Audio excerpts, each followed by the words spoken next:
तो वो चीज कैसी होनी चाहिए? उत्कृष्ट से उत्कृष्ट, बेस्ट टू बेस्ट, जितनी मेरी हैसियत है उससे बढ़कर होनी चाहिए। क्योंकि अगर मैंने वहां पे सर्वश्रेष्ठ चीजें नहीं अर्पण की तो ये मेरी अज्ञानता दर्शा रहा है कि मैं प्रभु को अभी तक समझ नहीं पा रहा। कितनी उत्तम बात है कि हम संसार के जीवों के लिए भी इतनी उत्तम चीज हमारे आगम ग्रंथों में कहा गया है। इतनी सुंदर मजे की बात, हमारे फायदे की बात, जिसमें 1 रुपया भी खर्च करना नहीं है। सुननी है आपको? 1 पैसा भी खर्च करना नहीं है और उसमें हमारा फायदा ही फायदा है। सुनने का मन है, ऐसा लाभ सबको चाहिए। आगम ग्रंथों में कहा गया है कि जिन व्यक्ति की आदत किसी को बिना अपने स्वार्थ के, बिना अपने लाभ के, बिना भविष्य की चिंता किए अगर खाली कुशलता पूछने की आदत होती है। फॉर एग्जाम्पल, आपका और मेरा कोई परिचय नहीं है ना, मुझे भविष्य में आपसे काम पड़ने वाला है, लेकिन फिर भी मैंने आपकी कुशलता पूछी कि आप कैसे हैं, घर पे कैसे है, सब मजे में। सिर्फ इतना ही, मेरा कोई स्वार्थ, कोई भविष्य में मेरा इनसे काम करने वाला। और अगर मैंने उनकी कुशलता पूछी और उस समय, उस क्षण मेरा अगर आयुष्य का बंध होता है तो मुझे मनुष्य गति का आयुष्य मिले। अभी तक समझ में नहीं है क्योंकि चेहरे पे मुस्कान भी नहीं आई।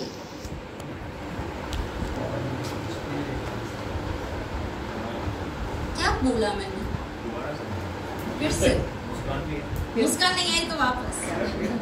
वो आधा दूसरे को दिया था, वो हाँ आधा क्यों दिया था वो बता रही। वो आएगा प्रवचन से पहले ही आएगा। फिर से क्या बोला था मैंने कि अगर हमारी आदत किसी व्यक्ति को बिना अपने स्वार्थ, बिना अपने भविष्य के लाभ की चिंता किए बिना किसी को खाली ये पूछने की आदत है कि हेलो, हाउ आर यू, कैसा चल रहा है, सब परिवार में सब कुशल मंगल, पर उसमें हमारे कहीं पे भी स्वार्थ की भावना नहीं है। कहीं पे भी भविष्य में ये मन में नहीं है कि ये व्यक्ति, आज हम फोन कर रहे हैं तो मन में ये भाव नहीं है कि भाई ये व्यक्ति हमारे काम आएगा या इससे मुझे अपना काम निकलवाना है। कहीं पे भी स्वार्थ वृत्ति नहीं है और उस समय हमारा आयुष्य बंद हो जाता है तो निश्चित रूप से हमें मनुष्य का भाव मिलेगा ही मिलेगा। स्वार्थ तो करता ही नहीं है।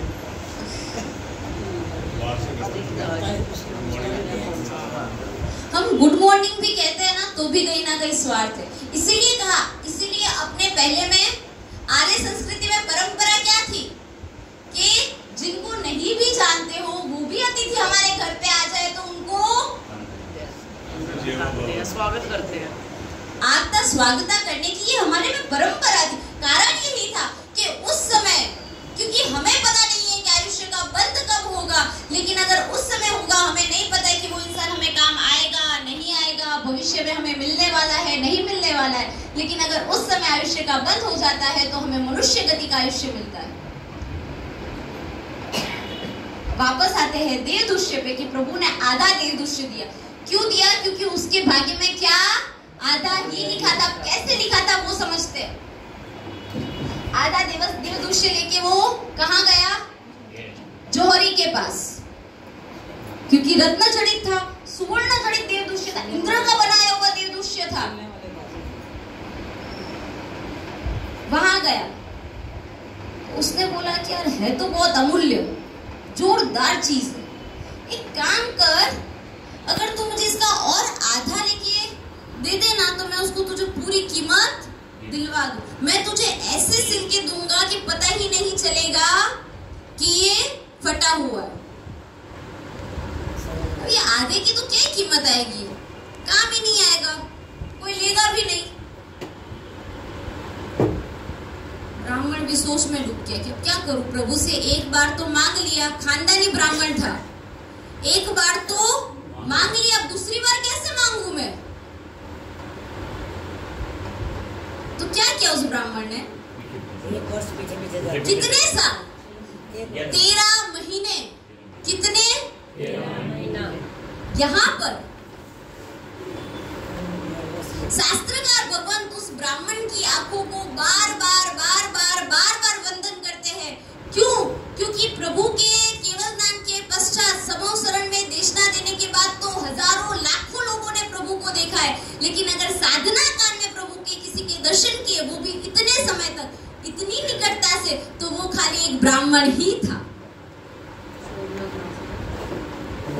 साधना काल में प्रभु को किसी ने इतने करीबी से किसी ने नहीं देखा, खाली उस ब्राह्मण ने ही देखा है, क्योंकि 13 महीने तक प्रभु जहां कौशल में खड़े रहते वहां पे दूर से खड़ा हो जाता, प्रभु जहां जाते वहां पीछे पीछे जाता, मांगने की हिम्मत नहीं। 13 महीने हो गए, कैसे मांगू मैं प्रभु से?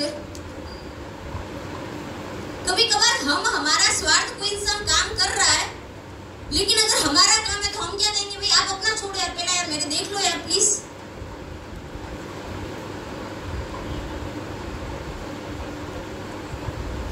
हम सामने वाले के सुख की चिंता ही नहीं करते। और ये ब्राह्मण अमूल्य जैकपॉट लगने वाला था देवदुष्य से कि अमूल्य रहे, आ तू लेके आजा, मैं तुझे पूरी कीमत दे दूंगा। पर मांगे कैसे? तो प्रभु के पीछे पीछे पीछे पीछे पीछे घूम रहा है 13 महीने तक। और एक दिन ऐसा हुआ कि प्रभु का देवदुष्य कांटे में फंस गया। प्रभु आगे निकल गए और वो देवदुष्य लेके चला। यहाँ पे योग्यता की भी बात होती है कि प्रभु वीर मिले, लेकिन मन कहाँ था? वीर में नहीं था, देवदुष्य में था। योग्यता और पात्र की हमें भी प्रभु मिले हैं, पर हमारा मन कहाँ है? शायद हम तो उस ब्राह्मण से भी गए गुजरे हैं। फिर से मैं कहूंगी, हम उस ब्राह्मण से भी गए गुजरे हैं कि ना हमें प्रभु से कोई लेना देना है, ना देवदुष्य में। हमको सिर्फ हमारा स्वार्थ पोषना है, हमारा अहम पोषना है। हम आज प्रतिक्रमण करने के लिए आ रहे हैं, सामायिक करने के लिए आ रहे हैं, पूजा करने के लिए आ रहे हैं। आशय क्या है? यांत्रिक क्रिया बन गई है, खाली रोबोटिक, कि भाई जैन कुल में हुए हैं, संस्कार दे दिए हैं माता पिता ने, करके आते हैं। पहले भी मैंने कहा था कि उपसर्गाक्षयम यांति सृजन्ति विघ्नवलयम् मना प्रसन्नतामिति पूज्यमाने जिनेश्वरे। प्रभु की पूजा से अगर मन प्रसन्न ना हो तो समझ लेना हमारी पूजा में खोट है।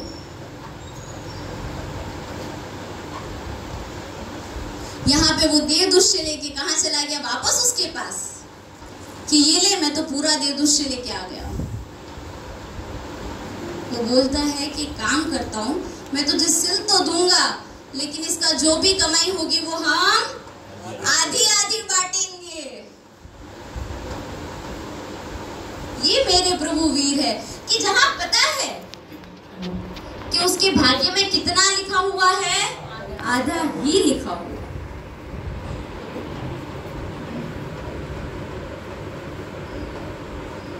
प्रभु की रीत समझने के लिए, प्रभु की पद्धति समझने के लिए, प्रभु के जीवन को समझने के लिए प्रभु से प्रेम करना पड़ेगा। बिना प्रेम किए प्रभु समझ में ही नहीं आएंगे। बुद्धि से समझने की कोशिश करेंगे तो शायद अटक जाएंगे, लेकिन श्रद्धा से समझने की कोशिश करेंगे, वात्सल्य से समझने की कोशिश करेंगे तो प्रभु मन मंदिर में उतर जाएंगे।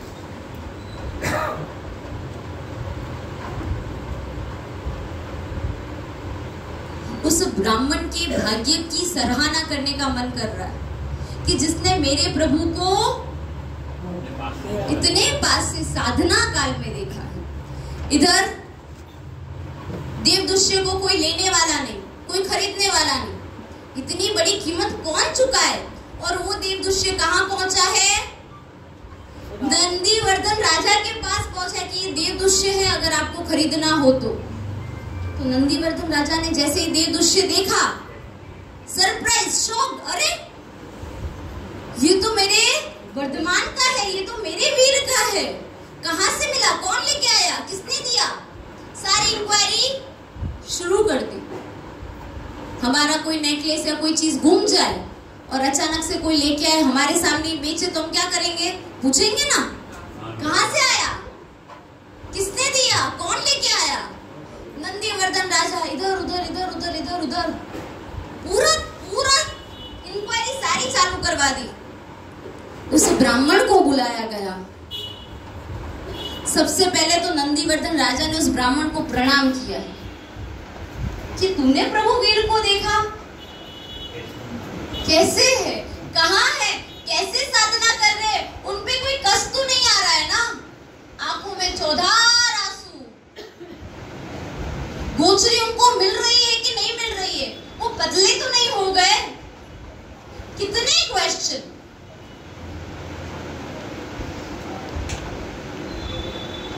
और एक एक डिटेल में हर एक चीज बारीकाई से पूछ रहे हैं।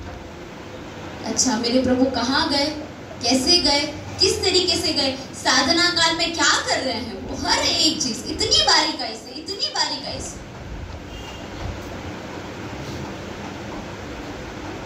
इधर प्रभु आगे बढ़ गए।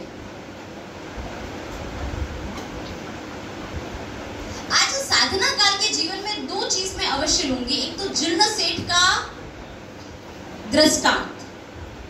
आपने जीर्ण सेठ की वैसे कहानी सुनी होगी, और एक चंड कौशिक की कहानी सुनी होगी। सुनी है? मुझे सिर्फ दो लोगों की आवाज आ रही है, बाकी किसी ने नहीं सुनी है चंड कौशिक की कहानी? याद नहीं है, सुनी है पर याद नहीं।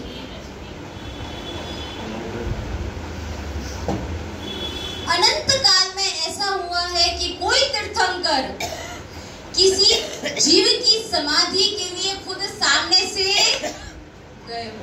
फिर से अनंत काल में ऐसा हुआ है कि तीर्थंकर स्वयं किसी की समाधि के लिए खुद चलकर गए हो, खुद सामने से गए हो। चंड कौशिक ऐसा दृष्टि विश्व, कैसा साहब की जिसकी आंखों में ही पॉइजन है, देखे और इंसान को जला दे, भस्म कर दे। पूरा जंगल साफ कर दिया, जंगल में एक हरा पत्ता तक नहीं बचा। लोगों ने वहां आना जाना छोड़ दिया है। श्रमण भगवान उस जगह से, श्रमण वीर उस जगह से निकल रहे थे। लोगों ने क्या किया? मना किया, आप कहां जा रहे हो प्रभु, उस जगह में मत जाइए। वहां पर कौन रहता है? खूंखार सर, चंड कौशिक सर। पहली बार कोई तीर्थंकर किसी जीव की समाधि के लिए निकले। प्रभु उस जंगल में आए, इतने सारे सूखे पत्ते थे कि जैसे ही प्रभु ने पांव रखा उस जंगल में, पत्तों की आवाज आना शुरू हुई। चंड कौशिक जागृत हुआ, अरे जंगल में कोई आया है। उसकी इतनी चेष्टा कि मेरे प्रदेश में, मेरे इलाके में पांव रख रहा है, उसको पता नहीं है कि मैं कैसा हूं। रुको, अभी उसको डस के समझ दिलाता हूं, सबक दिलाता हूं कि मैं कौन हूं। प्रभु आगे आए, धीरे धीरे धीरे धीरे। क्या चंड कौशिक का भाग्य होगा ना? कभी सोच के चंड कौशिक की प्रशंसा करने का मन नहीं होता है कि प्रभु उसकी समाधि के लिए गए हैं, उसके गुस्से को शांत करने के लिए गए हैं। शास्त्र में चंड कौशिक का पूरा 7 भवों का वर्णन है। कहां से क्रोध आया, कैसे आया, ऐसा क्या पुण्य का बंध किया कि प्रभु स्वयं, तीर्थंकर प्रभु स्वयं। हमारे यहाँ कोई भी बात ऐसे कही ही नहीं जाती जब तक उसके नींव गहरे न हो। पूरी जमीन से बात की जाती है, नींव से बात की जाती है। वो 7 भवों की अलग चर्चा है, उसके लिए हमें 1 घंटा चाहिए कि चंड कौशिक क्या था, कैसा था, कैसे बना, क्यों तीर्थंकर परमात्मा उसको समाधि देने के लिए आए, वो एक अलग कहानी है। वापस हम आगे बढ़ते हैं। इधर चंड कौशिक को जब पता चला कि कोई मनुष्य यहां पर आया है, प्रभु आए। यहाँ पर अभी तक प्रभु ने कुछ भी नहीं बोला है, कुछ भी नहीं। समाधि देने के लिए आए हैं। जिन हमारे लिए क्या कहा गया कि अगर हमें किसी को समाधि देनी है तो सबसे पहले हमें सहन करना सीखना पड़ेगा। अगर हमारे में सहनशीलता नहीं है तो हमें किसी को समाधि देनी भी नहीं चाहिए। पूछिए क्यों? पूछिए। आप पूछोगे नहीं तो फिर मैं बताऊंगी नहीं। अब बताओ। जैसे ही चंड कौशिक ने देखा, दृष्टि मिलाई, पर प्रभु को कुछ हुआ नहीं, तो समझ आ गया कि अरे मेरी दृष्टि से तो सामने वाला भस्म हो जाता है, लेकिन ये कुछ विशिष्ट लग रहा है, कुछ अलग है कि इसको मैंने देखा लेकिन कुछ हुआ तो है नहीं, कुछ फर्क नहीं पड़ा है। प्रभु अभी भी शांत है, प्रभु ने कुछ नहीं बोला। तो उसने चंड कौशिक ने क्या किया? डंक लगा दिया और प्रभु के पैर से क्या निकलने लगा? वैसे वो ब्लड ही है, लेकिन वो ब्लड सफेद कलर का है, इसलिए हम उसको दूध कह रहे हैं। वैसे क्या है? वो खून ही है, लेकिन खून प्रभु का कैसा है? सफेद है। तो हम क्या कह रहे हैं कि दूध की धारा बहने। और उसने सोचा कि अरे ये सफेद, वैसे तो लाल निकलता है, लेकिन ये सफेद क्या है? थोड़ा सा वो क्या हुआ? शांत हुआ। अब यहाँ पर प्रभु ने उसको संदेश दिया है, जब तक उसका गुस्सा शांत नहीं हुआ था, जब तक उसने अपना, कहते हैं ना कि जब कोई गुस्सा करे तो सामने वाले व्यक्ति को क्या रहना चाहिए? आप सब शांत रहते हो जब ये गुस्सा करते हैं तब? प्रभु सिखा रहे हैं कि अगर पत्नी का गुस्सा है तो चुपचाप सहन करके सुन लेना चाहिए, उसमें फायदा है। तो यहाँ पर प्रभु ने 3 शब्द बोले। क्या बोले? 3 शब्द। क्या? बुज्ज बुज्ज चंड कौशिक। ये प्रभु की सबसे पहली अनऑफिशियल देशना थी। साधना काल में कोई भी तीर्थंकर बोलते नहीं है, लेकिन अगर प्रभु ने कुछ बोला है, अनऑफिशियल देशना प्रभु की, बुज्ज बुज्ज चंड कौशिक। योग्य समय पर कहे हुए शब्द भी शास्त्र बन जाता है, और अयोग्य समय पर कहे हुए शास्त्र भी खाली एक शब्द बन के रह जाता है। योग्य समय पर कहे हुए शब्द भी क्या बन जाते हैं? शास्त्र बन जाते हैं, और अयोग्य समय पर कहे हुए शास्त्र भी शब्द बन के रह जाते हैं। यहाँ पर प्रभु ने बुज्ज बुज्ज चंड कौशिक कहा, उसके बाद प्रभु चले नहीं गए। भद्रबाहु सूरीश्वर जी महाराजा ने इसके लिए एक शब्द लिखा है, परिपालियो सप्पो। क्या शब्द है? परिपालियो सप्पो। फिर से सप्पो, परिपालियो सप्पो।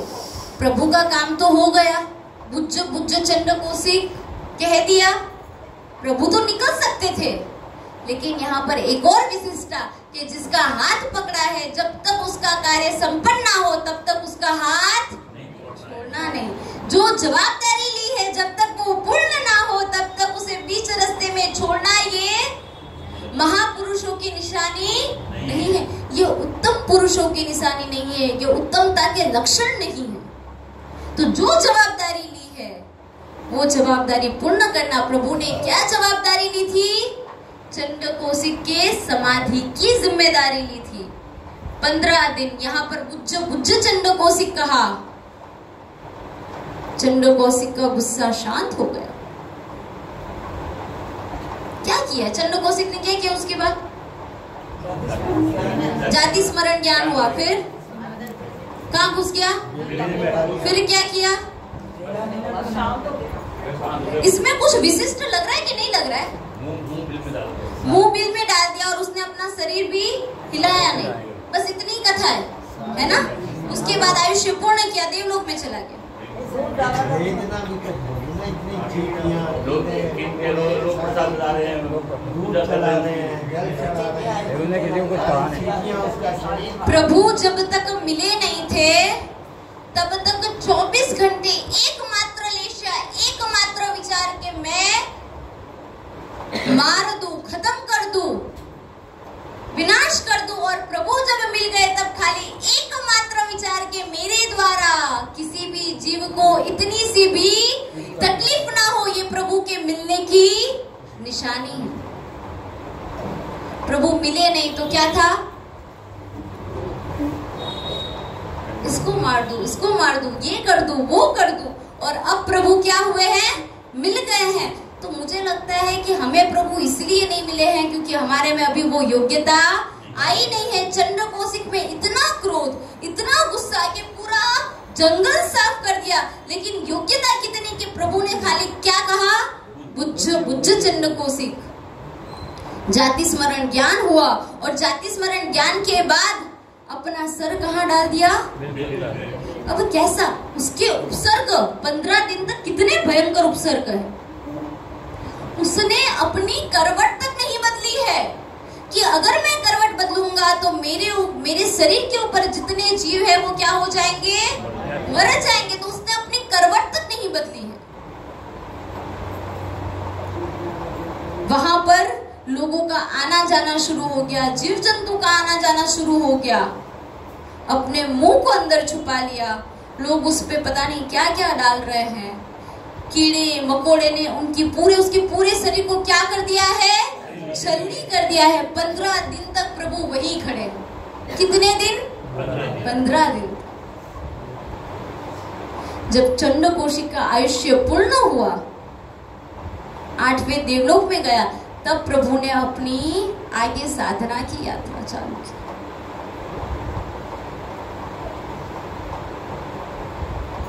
कभी कभी लगता है कि प्रभु क्या कमी रह गई है हमारे पुण्य में, हमारे मन के भावों में, कि अभी तक ऐसे या तो मन के भाव जगे ही नहीं है, आपसे प्यार हुआ ही नहीं है कि हमारे मन के कसायों को, हमारे राग द्वेष को दूर करने के लिए आप किसी को तो भेजे, कोई तो निमित्त बने। यहां से प्रभु ने जो जिम्मेदारी ली थी, परि पालियो सबको, ये वर्ड कहते हैं परमात्मा को कि जिन जिन उत्तम व्यक्ति ने अगर किसी की जिम्मेदारी ली है तो वो पूर्ण रूप से निभाते हैं। यहां से प्रभु धीरे धीरे धीरे धीरे अपनी साधना काल में आगे बढ़ते हैं। प्रभु के 12.5 साल तक क्या किया है प्रभु ने? साधना हम किसे कह रहे हैं? किस चीज की साधना को हम साधना का स्वरूप मान रहे हैं? ये एक बहुत बड़ा प्रश्न है। हम तो प्रतिक्रमण करते हैं, उसमें भी ऐसा लगता है कि ओहो हमने कितना बड़ा काम कर दिया।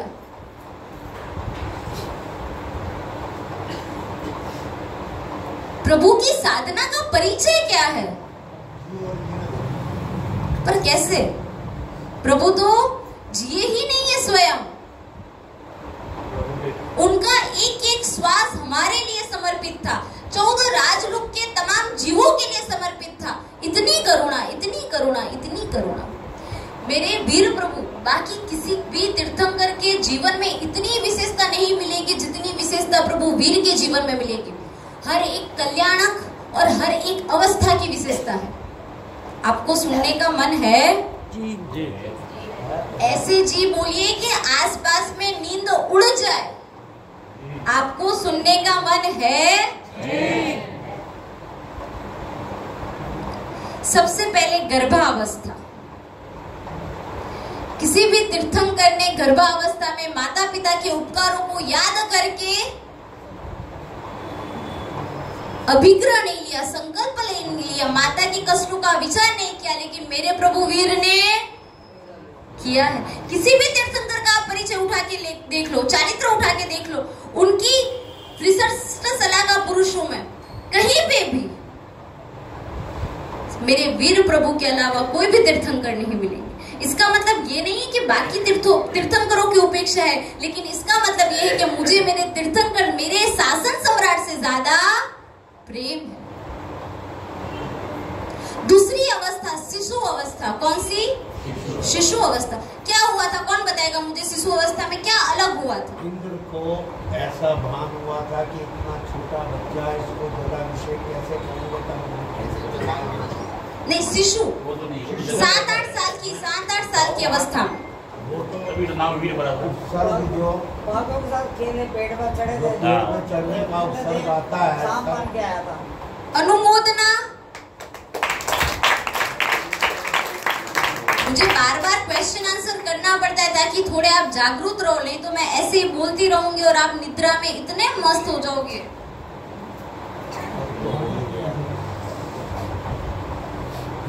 शिशु अवस्था में किसी भी तीर्थंकर को उपसर्ग आया नहीं है।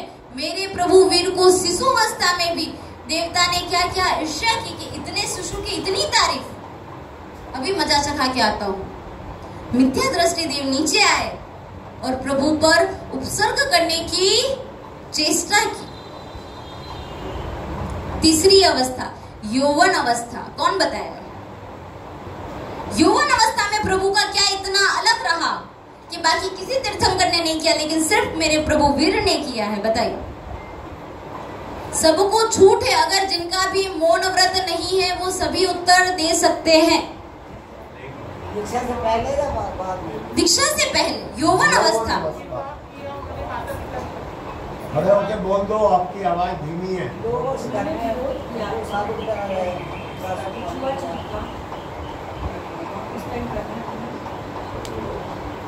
बोलो बोलो, कोई बात नहीं। बोलने में यहाँ पे गलत जवाब में कोई पनिशमेंट परिवार में बैठे हुए हो, बाहर नहीं बोल रही।